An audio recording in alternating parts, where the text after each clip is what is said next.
banyak-banyaklah membaca Al-Quran. Karena membaca Al-Quran itu menjadi proteksi buat buat buat buat kita untuk bisa eh, apa namanya tidak bisa dipengaruhi oleh setan itu. Jadi Al-Quran itu seperti membungkus kita, seperti memproteksi kita, dan dia nggak bisa mempengaruhi kita selama kita ingat kepada Allah. Masya Allah ya. Jadi ini apa namanya, saya juga mendoakan pada beliau ya, ya Allah semoga dia mendapatkan hidayah masuk ke dalam agama yang paling paripurna, yang paling sempurna adalah Islam. Dan dia mengatakan dia masih seperti itu, seperti ini itu karena pertolongan semata dari Allah Subhanahu wa taala. Kalau tidak, dia pasti sudah mati, katanya gitu ya. Mengerikan ya. Jadi itu kalau orang sudah masuk ke dalam sistem yang lain selain sistem dari Allah. Baik, kita bahas sekarang sistem Allah. Jadi sistem Allah itu atau sistem takdir Allah itu adalah suatu rencananya pasti baik. Allah tidak pernah membuat rencana innallaha ladzulman lil ibad. Allah itu tidak pernah bersifat mempunyai kezoliman kepada hamba-hambanya. Jadi selama kita kepada dia, ya kita mendapatkan berkah, makin makin banyak baik, banyak keberkahan, banyak kebaikan. Ya. Nah sekarang kalau kita apa namanya, bagaimana hubungannya dengan sabar? Begini, kalau kita punya masalah, maka pasti itu ada solusinya. Ya, inna wa'dallahi haqq, sesungguhnya janji Allah itu benar. Dan kita meminta kepada Allah diberikan apa namanya, diminta untuk diberikan apa namanya, pertolongan diselesaikan dari masalah ini juga juga itu adalah satu proses yang harus kita lakukan ya. Nah, kalau kita mengikuti ya proses bahwa kita ada masalah dan kemudian kita apa namanya, meminta kepada Allah, maka Allah akan mengabulkannya. Cuma satu hal yang harus kita ingat-ingat bahwa pengabulan itu waktunya adalah prerogatif dari Allah Subhanahu wa taala ya. Jadi nggak bisa kalau misalkan punya masalah ya maksa-maksa ya Allah besok harus selesai masalah saya, nggak bisa seperti itu ya. Dan itu adalah hak dari Allah pengabulannya. Akan tetapi selama proses pengabulan dari doa-doa kita, maka kita itu akan tetap diberikan pahala atas atas atas doa dan penungguan dari proses terkabulnya doa itu. Ya, jadi tetap dapat pahala terus. Jadi nggak ada yang rugi ya, nggak ada rugi dari sistem Allah itu. Nah sekarang Allah kan maha tahu ya, Allah maha tahu planningnya, Allah maha tahu yang terbaik juga untuk kita, maha tahu kapan yang terbaik itu tepat untuk kita. Maka manusia kadang-kadang nggak punya pikirannya yang pendek ya. Manusia itu kan terbatas, yang jelas aja besok aja kita nggak tahu kita sehat atau sakit ya. Besok tidak tahu kita itu apa yang akan kita lakukan ya, apa yang akan terjadi pada kita itu tidak tahu. Nah, dengan ilmu yang sangat terbatas itu dan dengan ilmu masa lalu yang kita juga sudah lupa dan ilmu hari ini yang sudah sibuk dengan dunia, terus bagaimana kita bisa memahami semua kebaikan Allah itu? Ya, jadi karena itulah kita perlu taat dan bersabar kepada Allah karena Allah mempunyai rencana yang jauh lebih baik untuk kita. Dan biasanya di balik keinginan kita itu ada, kalau kita ingin sesuatu ya, eh, kalau nggak segera dikabulkan tuh biasanya di depannya tuh ada sesuatu yang buruk yang menanti kita. Maka oleh Allah ditunda dulu supaya itu bisa apa namanya, terkabul pada saatnya. Ya, contoh misalnya begini. Kalau kalau seseorang ingin ditanya gitu, ditanya pengen punya motor atau punya mobil. Ada yang bisa jawab kira-kira ingin motor atau mobil?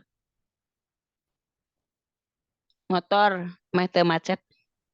Siapa nih yang tanya ini? Wah, ini bagus ini. Motor ya. Ini siapa yang jawab nih? Ibu siapa nih? Tini. Oh, Tini. Ya, Tini. Tini punya motor ya. Bagus ini. Wah, jawabannya udah bener nih ya. Tapi gini, tapi kebanyakan orang akan minta mobil Tini. Karena mobil lebih mahal. Betul nggak? Mobil lebih mahal. Kalau misalkan dikabulkan, minta sama Allah, minta motor atau mobil, mendingan punya mobil, mobilnya dijual, bisa dapat berapa motor itu?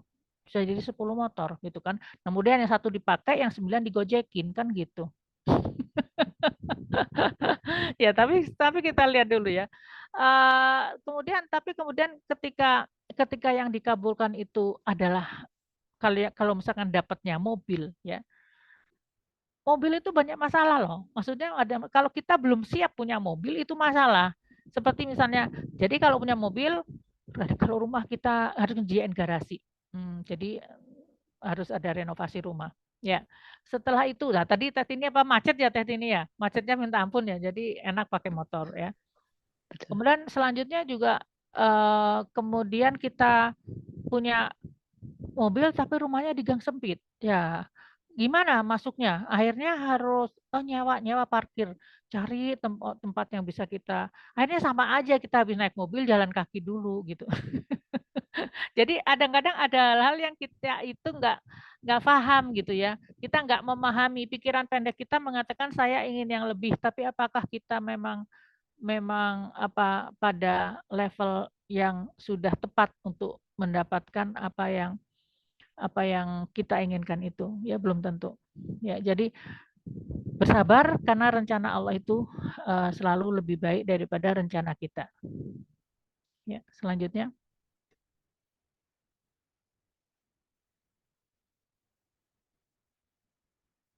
Mhm. Ya, baik. Jadi kalau oke skip aja yang ini. Ini kayaknya draft yang ini. Selanjutnya. Oke. Jadi ini ada sebuah sebuah ini saya ambil dari salah satu kajian ya, salah satu kajian dari Ustadz Hadi Hidayat ya, yang mengatakan bahwa sabar itu ada satu rentetan keniscayaan dalam satu kehidupan. Intinya bahwa setiap manusia hidup itu kan pasti beraktivitas ya, betul nggak? Nggak, kalau orang hidup tuh tanda-tanda aktif gitu. Kalau udah mati ya berarti nggak beraktivitas lagi kan begitu. Jadi orang hidup tuh pasti beraktivitas dan setiap aktivitasnya itu pasti punya punya kendala, punya masalah ya. Kita mau kuliah menghadapi ada masalah ya. Misalnya gini, kita mau kuliah ya ada masalah, nggak kuliah juga ada masalah gitu. Mau langsung kerja masuk ke dalam tempat kerjaan kita, di situ juga ada masalah. Masuk, kemudian kalau pilihannya kemudian di kuliah juga banyak masalah. Maksudnya menghadapi dosen, ujian, ya, semuanya ada masalah. Jadi setiap pilihan dari aktivitas kita itu selalu ada ujiannya. Makanya ibu-ibu di sini juga pasti sama aja lah. Kita semuanya itu pokoknya muka-muka bermasalah aja semuanya. Karena memang kita masih beraktivitas. Kalau kita sudah tidak beraktivitas ya tidak ada ujian lagi. Ya. Jadi ujian itu karena kita dapat ujian dari masalah itu kita dapat ujian dan dengan ujian itu ya kita ujung-ujungnya kalau mau selamat itu kita bersabar. Ya. Dan ujian dan kesabaran ini sebetulnya kalau kita melihatnya harus menjadi sesuatu yang positif, jangan sesuatu yang menjadikan kita makin down, dapat masalah, kemudian maaf ya orang-orang itu kan juga ada yang sampai stres ya, minum minuman keras, kemudian berjudi, kemudian dugem, kemudian bunuh diri ujung-ujungnya. Jadi ujian itu sebagai orang yang beriman kepada Allah, maka ujian itu adalah ujung-ujungnya adalah tantangan. Sebenarnya harus kita anggap sebagai satu tantangan, satu challenge, satu tantangan yang menjadikan nanti kalau kita bisa menghadapi tantangan itu, maka kita itu mendapatkan sesuatu yang lebih baik.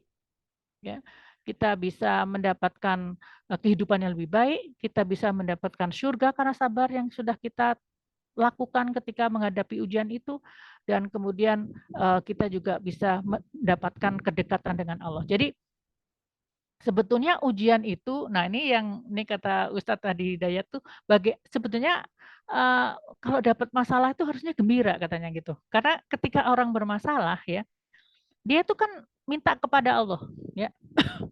Dia minta kepada Allah untuk diselesaikan masalahnya. Artinya yang biasanya tidak sholat malam jadi sholat malam. yang biasanya baca Qur'annya sehari 1 halaman, sekarang sehari menjadi 1 juz. Yang seharinya 1 juz, sekarang menjadi 2 juz, kan gitu kan. Jadi ketika orang sedang punya ujian tuh, ujung-ujungnya dia akan mendekatkan diri kepada Allah. Nah, jadi kedekatan kita kepada Allah itu sendiri sebetulnya sudah suatu karunia, ya. Kan kalau kita kita tuh kan kalau ketemu dengan orang yang kita sukai, yang kita hormati, ya, biasanya kita sangat merasa senang kalau misalnya orang itu perhatian sama kita, ya, atau siapa sih, Teh Tini idolanya siapa Teh Tini? Tapi kalau kalau misalnya, kita bertemu dengan orang-orang yang kita sukai gitu, maka kita akan, sangat senang, sangat bahagia, ya. Jadi kalau kalau kita di sini ketika kita mendekat kepada Allah, kita mendapatkan masalah, kita mendekat kepada Allah, maka Allah itu akan, mendekatkan dirinya kepada kita dan kita akan sebetulnya status kita itu akan naik gitu, ya. Jadi sebetulnya, ya, Abu Ubaidah, wah ada idola baru nih. Ya, nanti cerita ya Bu, kenapa Abu Ubaidah itu idola baru. Nanti kita akan dapat masukan dari Ibu Yanti. Baik, jadi apa namanya, yang pertama itu adalah kita akan dekat dengan Allah, ya. Kita dekat dengan idola kita aja kita senang, ya. Kita dekat dengan orang yang wah keren ya orang itu ya, ketika kita dekat sama dia kita akan menjadi sangat sangat sangat senang, ya. Saya susah ya juga mencari mencari masa mencari mencari apa namanya permisalan gitu ya. Tapi biasanya kalau mungkin ya Ustadz Adi Hidayat. Kalau saya ketemu dengan Ustadz Adi Hidayat, mungkin saya akan sangat senang. Dan kalau beliau mempunyai waktu untuk berbicara dengan saya akan sangat bahagia. Dan kalau dia memperhatikan masalah saya dan mendikasih solusi, saya akan sangat bahagia. Nah, contohnya seperti itu, ya. Jadi apalagi kalau kita dekat dengan Allah, nggak minta aja sudah oleh Allah sudah diberikan diberikan solusinya gitu. Ini kan idza jaa nasrullahi wal fath wa ra'aitan nasa yadkhuluna fi dinillahi afwaja.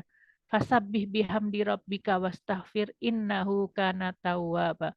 Jadi ketika kemenangan itu sudah dekat, ketika kita apa namanya sudah dalam kondisi yang sangat dekat dengan Allah, maka saat itu segala sesuatu itu akan mudah, sesuatu kita nggak minta aja dikasih gitu ya.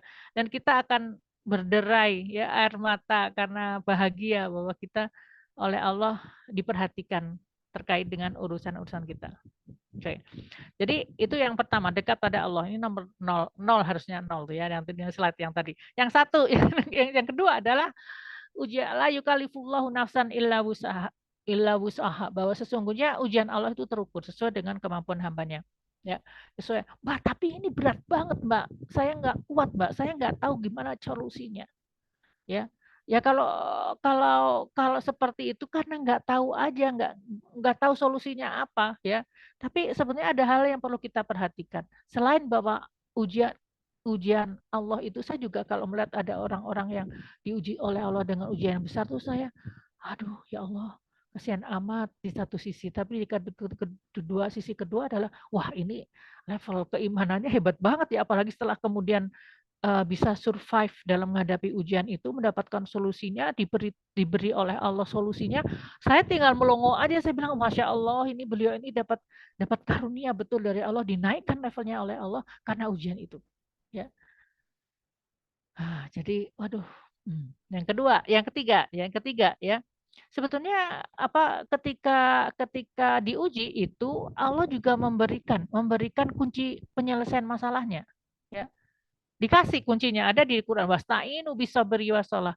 Jadi hendaklah kamu memohon kepadaku dengan sabar dan sholat, ya. Kemudian dengan sedekah, ya, dengan sholat malam, dengan berpuasa, dengan membaca Al-Quran. Itu ada kunci-kuncinya, ada kunci-kunci. Jadi misalnya, waduh ini rezeki ya, rezeki mampet nih ya. Saya juga pernah ya, misalnya gini, kan saya kan punya homestay misalnya, itu aduh ini ibadahnya kurang nih.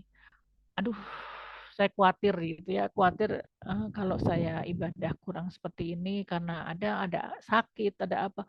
Saya khawatir ada masalah itu dengan masalah apa tamu. Ya ternyata benar emang ada saat dan itu nggak langsung sih, maksudnya jelang-jelang 1 bulan gitu. Ini kenapa ya kok sepi nggak ada yang masuk gitu. Tapi saya juga menyadari bahwa itu karena saya juga kemarin karena kurang sehat dan jadi saya kurang ibadahnya. Ya setelah sembuh geber ya harus digeber karena itu kemudian yang menjadi apa bisa menjadikan itu adalah kunci untuk bisa menjadikan masalah kita itu menjadi terselesaikan. Yang keempat yaitu Allah menyediakan solusinya. Ya ada solusinya dan solusinya itu kadang-kadang kita nggak tahu solusinya apa ya tiba-tiba aja ada solusinya ya misalnya ada seseorang ya kejadian 2 hari yang lalu dan ini pernah kejadian beberapa kali ada seseorang yang datang mau nginap di rumah tapi saya ragu ini suami istri atau bukan ya atau sekelompok muda-mudi ini gimana gitu kan. Tapi kemudian mereka akhirnya tidak terlalu tertarik dan kemudian tidak jadi menyewa. Tapi kemudian saya berpikir lagi, nggak apa-apa ya Allah kasih aja ganti yang lebih baik. Dan betul, langsung itu ada gantinya tiba-tiba ada yang mau extend, ada tiba-tiba datang mau mau apa namanya nyewa nyewa kamar. Saya pikir, oh begitu ya, apa namanya ketika kita ada solusinya sebetulnya masalah kita itu hanya kita kadang-kadang nggak tahu solusinya. Jadi karena itu harus mewakilkan urusan kita kepada Allah. Jadi ketika kita sedang mempunyai masalah, hendaklah kita tidak terlalu banyak mengeluh karena sebetulnya ketika kita ada masalah itu kita sedang mendapatkan hujan ya karunia dari Allah Subhanahu wa taala ya. Selanjutnya ya. Jadi kenapa sih? Apa sih dalilnya? Kalau orang sabar itu ya orang sabar berarti kan dia ada masalah tuh ya. Kenapa apa dalilnya bahwa orang sabar itu harus bergembira? Karena di dalam Al-Qur'an surat Al-Baqarah ayat 153 disebutkan bahwa ya ayyuhalladzina amanu sta'inu bis-sabri was-salah innallaha ma'as sabirin. Jadi tadi yang saya sebutkan bahwa orang-orang yang mempunyai masalah sesungguhnya dia uh, innallaha ma'as sabirin. Kata ma'a itu sendiri artinya adalah sesuatu yang sangat dekat. Ma'as sabirin itu dekat sekali. Jadi orang-orang yang sedang diuji dengan kesabaran dan diperlukan kesabaran, maka itulah orang-orang yang sedang didekati oleh Allah Subhanahu wa taala. Jadi ketika Allah memberikan ujian kepada kita itu sebetulnya diberikan hadiah ya pertama didekatkan oleh Allah kepada dirinya, yang kedua dicintai Allah, mendapatkan rahmat Allah, yang ketiga diberikan pahala, yang keempat diberikan solusi ya. Syaratnya apa? Syaratnya kita harus masuk kepada sistem Allah itu, kita harus ngikutin apa yang petunjuk-petunjuk Allah itu, sehingga ketika kita melakukan itu ada tuh solusinya ya, ada solusinya. Baik, selanjutnya kita masuk. Saya masih berapa menit lagi teh? Oke. Nah, kemudian kita akan bahas di sini tentang ada sekelompok orang yang dia disambut oleh malaikat di surga. Ya,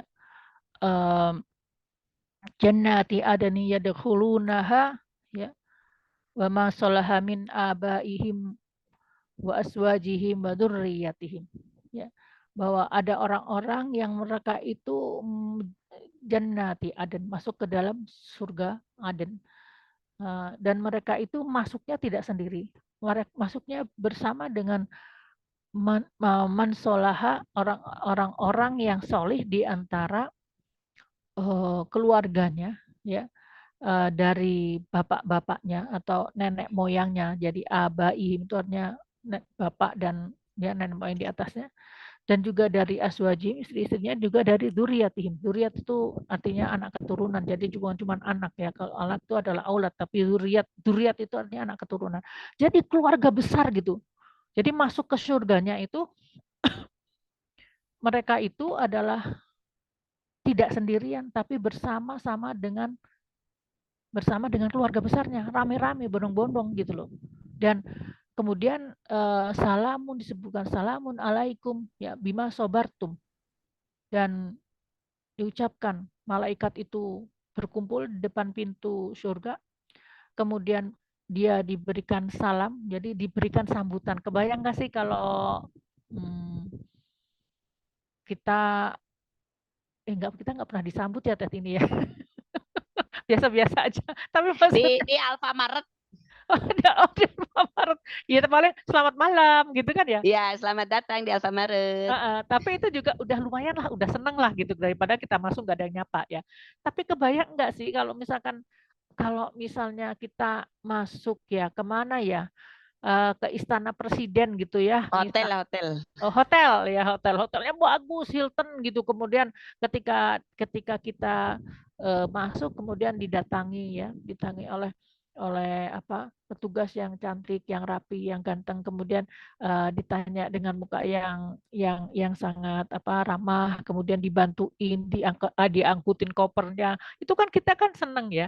Tapi di sini tuh bukan staf hotel yang ini mengucapkan, itu adalah malaikat ya, malaikat, dan bukan satu malaikat, tapi berkumpul banyak malaikat untuk menyambut orang-orang yang masuk ke dalam surga Aden ini. Dan salamun alaikum, dan dikatakan kepada mereka, salamun alaikum, keselamatan untuk kalian semua, dan bima sobartum, dengan apa-apa yang kamu sudah, kesabaran yang sudah kamu lakukan.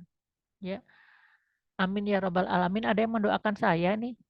Sehat selalu ya Bunda Andi, terima kasih. Ibu Novi, amin. Iya, sahabat saya ini Bu Novi ini. Baik, selanjutnya ya. Jadi disebutkan di sini di salam, kemudian selamat masuk ke dalam surga dan atas kesabaran yang sudah kalian lakukan ketika di dunia. Dan sungguh setelah itu masuk ke satu tempat yang sangat indah, yang sangat baik ya, yaitu surga Aden itu tadi, dan masuk ke dalamnya dengan penuh kenikmatan ya, yang tidak ada surga yang seperti itu ya, surga Aden. Baik, selanjutnya. Jadi ini adalah ya. Kemudian apa, dalam Ar-Ra'd ayat 23. Yang tadi itu surat Ar-Ra'd ayat 23 dan 24.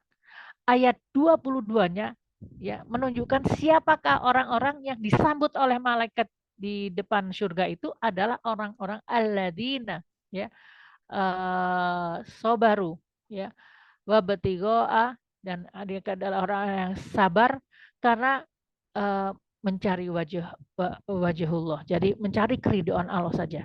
Dan dia adalah juga orang yang mendirikan sholat, menafkahkan juga sebagian rezekinya kepada orang yang memerlukan secara sembunyi maupun terang-terangan. Dan yang keempat adalah menolak kejahatan dengan kebaikan. Nah, ini dia. Jadi sabar itu tadi kan tadi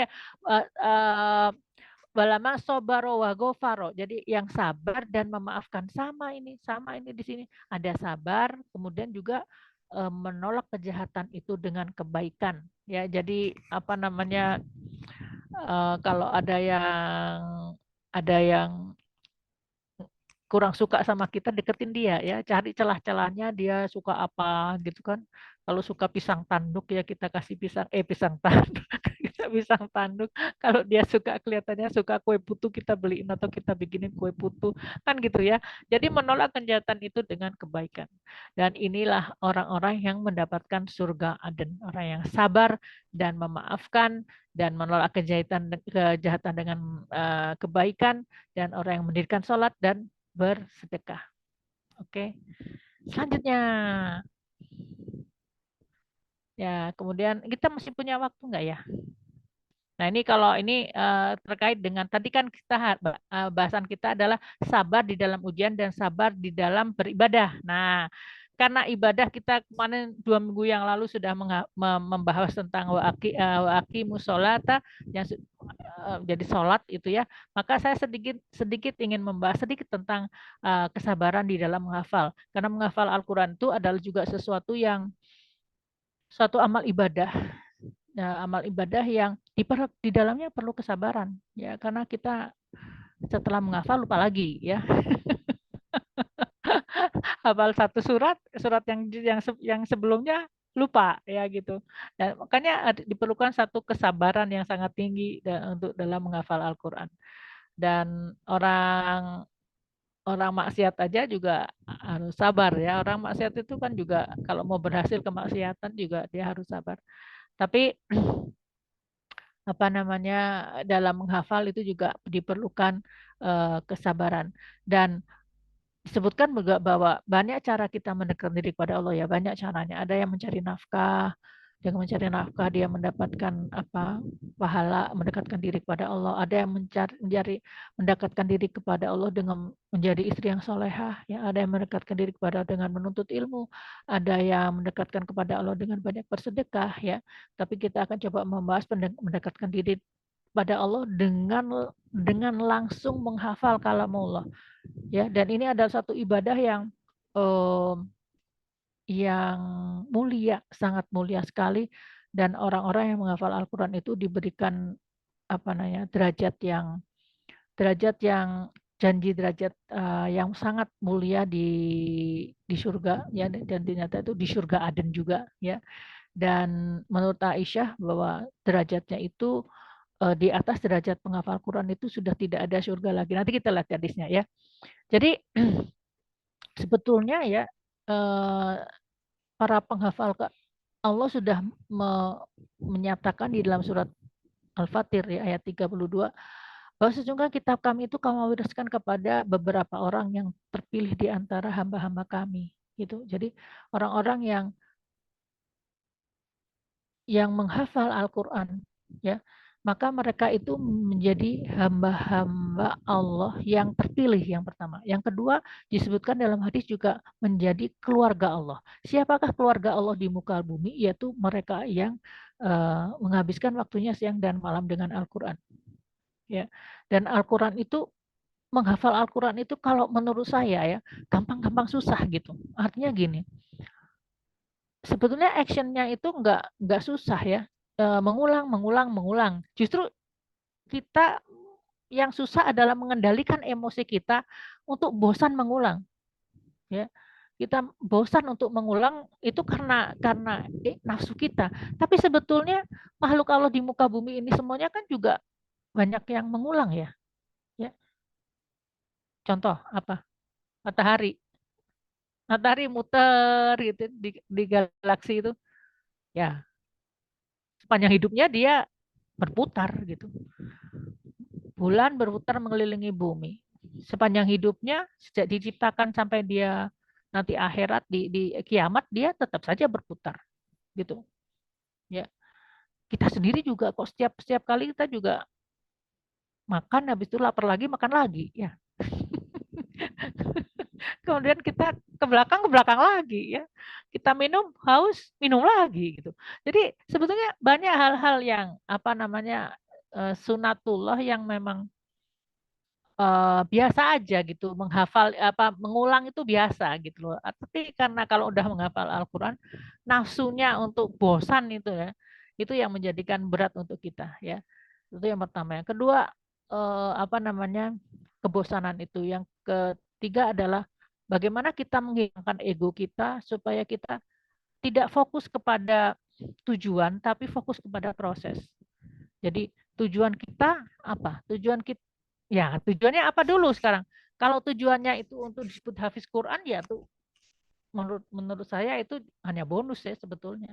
Tapi yang utama itu adalah kita menghafalkan Al-Qur'an itu karena pertama diperintahkan oleh Allah, dan yang kedua supaya kita juga paham apa-apa yang Allah sebutkan di dalam Al-Qur'an, kemudian kita bisa mengamalkannya. Kan ada orang yang bilang, "Mbak, ngapain diapalin di itu aja, diamalkan aja."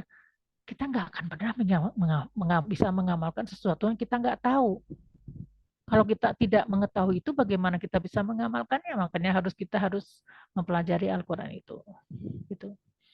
Oke ya, jadi tujuan kita adalah mendekatkan diri kita kepada Allah. Tujuan kita adalah kita itu selalu didampingi oleh Allah, didampingi oleh malaikatnya dalam menjalani kehidupan kita. Itu sebetulnya. Dan kita ingin menjadi orang yang sukses di akhirat nanti dengan menjadi orang-orang yang menjadi penghuni surga Aden. Baik, kita lihat ada hubungannya loh antara sabar dan menghafal itu. Coba kita lihat. Nah, ini ya hubungannya. Kalau tadi kita sudah membahas tentang surat Ar-Ra'd ya. Jannatu adnin yadkhulunaha wa min salaha min abaihim wa azwajihim wa dzurriyyatihim. Jadi surat Ar-Ra'd mengatakan bahwa ada yang masuk ke dalam surga bersama dengan keluarga besarnya gitu. Nah, dalam surat Al-Fatir ayat 3 ini ada kalimat yang sama, jannatu adn ya, yadkhuluna fiha. Jadi mereka masuk ke dalam surga Aden ya, dan mereka yuhallawna fiha min asawiro min zahabi walulu'ah, dan mereka itu adalah orang-orang yang spesial. Mereka diberikan perhiasan ya, mereka diberikan mahkota, diberikan gelang-gelang dari emas, dan mereka mendapatkan mutiara-mutiara, dan pakaian mereka adalah sutra. Mereka orang yang sangat spesial. Dan kalau kita lihat ya, redaksinya itu sama loh, surga Aden. Surga Aden. Jadi di sini itu orang-orang yang menjadi yang orang-orang keluarga besar yang spesial di surga nanti itu adalah juga orang-orang yang sabar dan orang-orang yang penghafal Quran gitu. Jadi menghafal Quran dan sabar itu adalah satu paket gitu, dan mereka akan menjadi keluarga yang spesial di Jannatu Aden tadi, karena seorang penghafal Quran bisa memberikan syafaat kepada anak dan cucunya dan orang-orang yang terdekatnya. Oke, mungkin satu slide lagi, atau kita udah ini ya Teh ya, udah sore ya. Baik, tapi nah ini yang saya sebutkan tentang tingkatan hafalan Quran ya, bahwa pertama tingkatan dalam Al-Quran itu kalangan ahli Quran itu adalah penghuni tingkatan yang teratas ya, dan tidak ada tingkatan yang surga setelahnya. Jadi mendapatkan surga yang teratas. Allahumma rzuqna ya Allah. Dan kemudian Al-Quran ini juga menjadi syafaat buat kita. Dia akan berwujud menjadi satu bentuk yang seperti kita tapi jauh lebih cantik, dan dia yang memohon kepada Allah ya. Quran itu akan memohon kepada Allah, wahai Robku, bebaskan dia dari dosa-dosanya, maka kemudian dipakaikan mahkota kehormatan. Setelah itu Al-Quran kembali minta lagi, wahai Rob, tambahkan, maka diberikan jubah kehormatan. Kemudian yang ketiga minta lagi, ya Allah, ridhoilah dia, maka Allah kemudian meridhoinya. Yang keempat Allah memerintahkan untuk orang tersebut untuk membacakan Al-Quran, dan dia akan terus menaiki derajat-derajat surga sampai di mana tempat ayat yang terakhir yang dibacanya. Ya. Baik, ini mungkin yang bisa saya sampaikan menjadi pengingat kita tentang ibadah yang utama, yang bagus itu adalah menghafal Al-Quran. Dan menghafal Al-Quran itu menjadi ahlul Quran itu adalah tidak memang yang spesial itu adalah hafiz Quran, akan tetapi ahlul Quran itu ada 3, dan di mana tempatnya walau alam ya, maksudnya di antara mana yang mulia itu nanti kita lihat di surga nanti. Tapi yang jelas, yang intinya adalah kita harus banyak-banyak berinteraksi dengan Al-Quran, karena dengan banyak berinteraksi dengan Al-Quran kita akan makin tebal keimanan kita ya, keimanan kita, dan setan itu akan tidak bisa mempengaruhi kita. Dan ketika ada bacaan Quran, kita sudah menciptakan satu tameng untuk diri kita sehingga mereka tidak bisa menggoda kita. Baik, itu yang mau ditambahkan, yang saya sampaikan hari ini. Kita bisa buka sesi tanya jawab atau sesi komentar. Silakan ditutup slide-nya Teh Wina, dan kita bisa berdiskusi. Mungkin ada waktu, mungkin bisa ya Teh Wina ya 10 menit ya. Oke, tadi ada Abu Ubaidah dari Ibu Yanti. Yanti, ayo cerita apa itu Abu Ubaidah, kenapa jadi idola baru?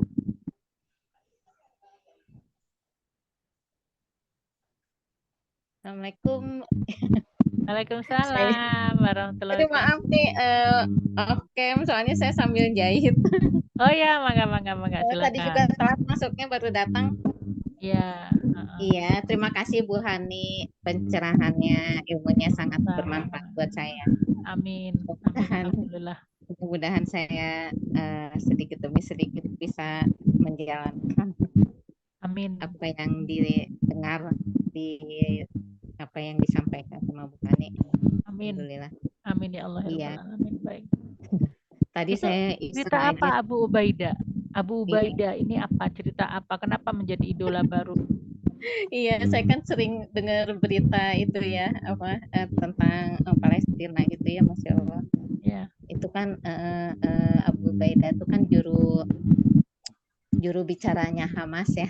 hmm, Ya kalau salah punten, hmm, juru bicara Hamas tuh kalau ya, apa namanya kalau berbicara itu tuh kan tidak terlepas dari ayat-ayat ya, ayat Al-Quran, terus apa namanya memberi motivasi, memberi ini kepada prajurit-prajuritnya tuh apa semuanya tuh berdasar gitu ya. Masya Terus Allah. ya terus puitis gitu ya. Terus percis ya, apa yang ada di ayat Al-Quran tuh bisa nyampeinnya tuh puitis tapi tegas gitu, tapi apa ya berwibawa gitu, Pokoknya patriot, menyenangkan gitu ya. menyenangkan gitu ya. Ini nanti Eh, saya juga kemarin tuh sempat melihat ya di video tuh kan ada pelepasan tawanan Palestina tawanan Hamas. Jadi Sandra, mereka Sandra iya, Sandra dari Israel itu, tapi aneh bin ajaib mereka dilepas itu ya. iya, Kok sampai Sukron, baik syukron betul, gitu kan, terus udah gitu dikasih minum di perjalanan, dibawain ya, minum, terus kayak wajah mereka tuh gembira-gembira. Saya tuh sampai nggak habis pikir ini gimana sih iya ya. betul, Terus betul, santai, santai subhanallah, masuk ke Masya dalam Allah mobil sekali. itu santai. Terus kemudian tos dulu, salaman dulu. Saya tuh nggak habis pikir apa sih gitu, kok bisa inilah hebatnya orang-orang dari Palestina ini. Dan ini Betul, juga menjadi, dan ada yang ditawan, setelah ditawan itu malah hafal Al-Qur'an ya. Idza jaa iya, nasrullah yang malah berdua itu hafal. ya ibu sama anak ya, Ibu Masya sama Allah. anaknya. Iya, itu Masya Jadi Allah gitu. ya merinding kalau kalau Iya ini betul.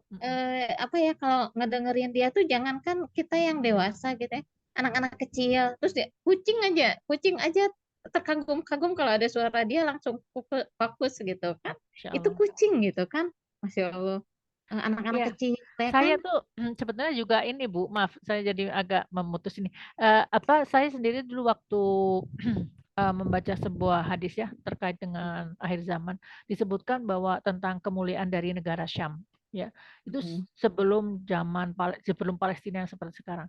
Itu saya tuh berpikir, yang saya pikirkan yang di Syam itu adalah Syria, karena Syria itu memang selalu disebutnya Syam gitu ya. Tapi sebetulnya Syam itu adalah gabungan dari Syria, ada Yordania, kemudian Libanon itu masuk ke Syam juga. ya, Tapi saya bingung kan, Syam waktu itu kan negara-negara itu malah konflik sendiri gitu kan. ya, ya, Terus betul. kemudian setelah saya baca lagi ternyata bahwa jalur Gaza atau daerah Palestina itu masuk ke dalam Syam, itu masuk Syam. Jadi Mm-mm. yang sebut dalam hadis yang disebut dengan Syam itu bukan Syria, tapi Syam itu kalau zaman sekarang meliputi beberapa daerah dan salah satunya adalah Palestina. Ketika saya melihat keajaiban-keajaiban yang ada di Palestina, saya mengatakan inilah yang disebut dengan Syam. Jadi Iya, bagian betul. daripada Syam itu yang ini, yang zaman Syam namanya dulu Syam, tapi yang Gaza inilah Palestina, jalur Gaza ini adalah sebagian daripada Syam, dan ini yang dimaksud dengan Syam yang di akhir zaman. Saya melihat orang-orang betapa hebatnya mereka itu ya, betapa nggak masuk di akal anak kecil bisa dakwah dengan Ya, demikian keimanan tinggi sekali ya.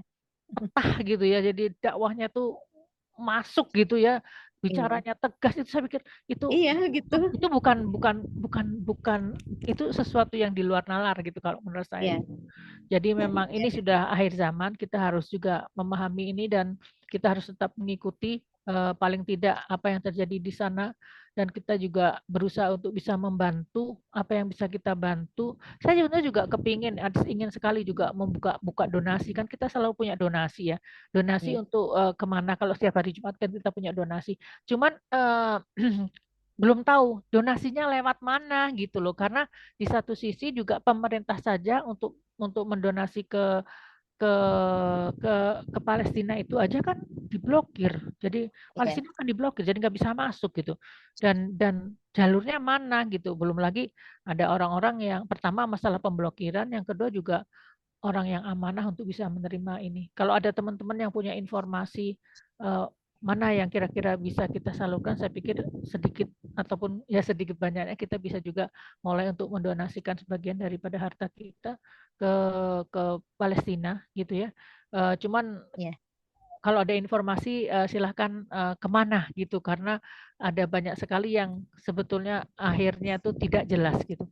Ada yang akhirnya tertahan, ada yang dikorupsi, yang terjelek itu dikorupsi, ada juga yang Iya. tertahan gitu, dan ada juga yang fake atau palsu gitu, yang apa, jadi informasinya itu betul-betul palsu gitu. Jadi kita benar-benar harus tahu kemana kita harus menyalurkan itu. Iya. Oke, Iya. terima kasih. Ada yang mau terima kasih Bu Yanti. Nah, nanti saya akan cari-cari lagi Abu Ubaidah ya. Iya, iya. Makasih. Iya, baik. Mungkin ada satu komentar lagi atau ulasan lagi atau apapun yang dari teman-teman sekalian, silahkan. Saya sangat welcome, sangat senang kalau ada yang memberikan masukan. Saya mau. Oh ya, Teh Tini. Bagaimana Teh Tini? Iya, Teh mohon maaf Tini. kalau bosan. Enggak bosan Teh Iya. Tini. Iya, ini yang tadi menggembirakan juga gitu Mbak Hani, ahli Quran kan, kemudian kan misalnya kebetulan komunitas kita ini menghafal begitu ya, tapi tadi disebutkan ahli Quran itu ada yang membaca begitu ya, terus kemudian mengkaji gitu. Nah kebetulan saya juga jadi berpikir positive thinking begitu, karena kan orang itu berbeda-beda Mbak Hani gitu. Ada yang senangnya membaca begitu ya, ya terus juga kadang membacanya pengennya milih sendiri misalnya gitu. Jadi iya gitu, pas tadi dibahas, oh iya kebetulan juga kenyataan punten lapangan tuh beda-beda gitu. Saya ya senang aja tadi mendengar, jadi kayak keraup semuanya Iya, iya. gitu. Yang menilai juga Allah ya, gitu. Maksudnya misalkan menghafal Al-Qur'an pengen status, mungkin bisa jadi yang suka menghafal Al-Qur'an karena status, dan juga misalkan yang membaca suka qiraatul Qur'an tapi istiqomah gitu ya. Wah, itu juga keren juga gitu kan. Saya sendiri 50-50 sih, tapi lebih senang menghafal sebetulnya kalau saya. Effortnya kayaknya gede gitu ya kalau maksudnya kalau Senang membaca tantangan. maksudnya bukan gitu, kalau membaca Oh, tuh ya membaca beda dengan menghafal. Menghafal tuh seneng gitu, karena iya. saya memahami sesuatu gitu kan, ketika diulang gitu ya, diulang satu ayat, diulang saya, oh maksudnya gitu, dan nanti lama-lama itu akan ada pencerahan gitu, oh maksudnya begitu ya gitu. Ini kalau kita membaca itu kan lewat aja gitu kan, kadang-kadang misalkan satu juz gitu, misalkan 30 menit atau 35 menit atau 40 menit gitu, 45. 45 ya itu, tapi ya maksudnya ya insya Allah dapat pahala sih, tapi maksud saya kadang nggak bisa, nggak belajar sesuatu, mungkin saya orangnya senang belajar, tapi saya juga kagum sekali ada orang yang sehari itu sampai 10 juz itu, oh gitu kan. Sehari 10 juta, saya Masya Allah geleng-geleng kepala saya. Tapi memang di zaman Rasul malah ada ya yang Imam Syafi'i itu sehari dalam bulan Ramadan sehari itu bisa hatam 3 kali, ada itu Imam Syafi'i itu. ya sampai gitu. Tapi memang setiap orang punya jurusan ya, punya keinginan ya, punya apa tendensi gitu ya, semuanya itu ya diakomodir. Tapi ada juga yang menarik bahwa eh, orang yang misalnya punya satu hafalan, kemudian dia suka membacanya setiap hari menjadi wirid, itu juga bagus sekali. Ya, misalnya terus terang aja saya tuh takut sama kuburan. Maksudnya dalam kubur sendirian tuh saya takut sekali. Maksudnya apa ya? Itu sendirian nanti aduh gitu ya nggak kebayang gitu ya, meskipun sekarang saya juga orangnya juga biasa-biasa aja sih, nggak penakut, tapi kalau sendirian tuh Masya Allah ketika dunia itu runtuh ya, fana ya, hilang, dan kemudian ada di dalam kuburan tuh apa yang terjadi gitu. Dan itu saya yang suka itu surat Al-Mulk, karena itu kan untuk penangkal siksa kubur ya. Surat Al-Mulk, dan kadang kalau sudah apa agak ya juga kalau sudah hafal itu kan membaca Al-Mulk tuh 5 menit selesai, 5-6 menit selesai gitu. Dan bisa dilakukan sambil apa saja gitu. Jadi kalau buat teman-teman saya juga ngingatin lagi aja, kalau misalkan ada surat yang seneng gitu ya, atau dan sudah hafal, itu coba dibaca aja ketika lagi jalan gitu ya, kul hufalakanas gitu kan. Mbak bosen ya, makanya hafalin yang lain kalau hafalin yang lain. Jadi punya surat ya. Ini dari anjuran dari saya aja. Pilih salah satu surat ya yang effortnya nggak gede ya. Terus kemudian kita membacanya sering gitu ya. Dan misalnya Anaba, ada yang suka Anaba, ada saya punya teman sukanya Anaba. Jadi dia suka itu apa namanya? Dia hafal dan dia suka membaca naba, ya bagus gitu. Jadi coba untuk menambah gitu ya, menambah kuantitas kita untuk dalam berinteraksi dengan Quran, cari surat yang kita sukai dan kita hafal dan kita menjadi wirid harian kita. Ya, yang bagus lagi kalau wirid hariannya itu nanti nambah gitu kan. Jadi misalkan dari udah satu, misalkan saya suka Ar-Rahman, Mbak, ya udah jadi wirid harian Ar-Rahman. Nanti nambah lagi Al-Waqiah, misalnya kayak gitu, atau apa sajalah gitu yang ini, yang favorit. Ini kalau nggak salah suka surat jin ya. Bagus tuh surat surat jin itu lumayan pendek kan ini bisa dijadikan wirid. Iya, baik. Terima kasih untuk teman-teman semuanya. Terima kasih juga untuk Ibu Novi yang sudah mendoakan saya. Bu Novi ini teman SMA saya yang baik hati, ya, sering sering mendoakan dan juga sering menanyakan kabar. Bu Novi sehat-sehat selalu ya. Halo Bu Novi. Oh, mungkin sedang ini ya. Oke, itu mungkin yang bisa saya sampaikan untuk hari ini.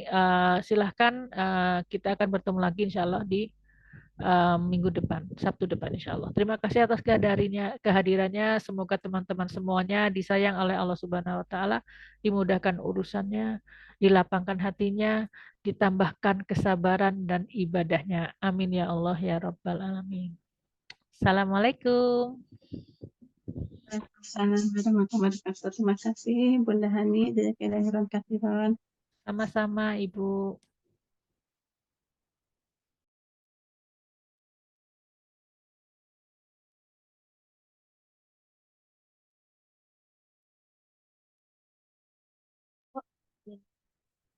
Sehat ilmu dan pelajaran bagi kami. Semoga Bunda Hani selalu. Bismillahirrahmanirrahim. Sekian kegiatan kali ini. Mari kita baca doa kifaratul majlis. Subhanakallah wa bihamdika asyhadu an la ilaha illa anta.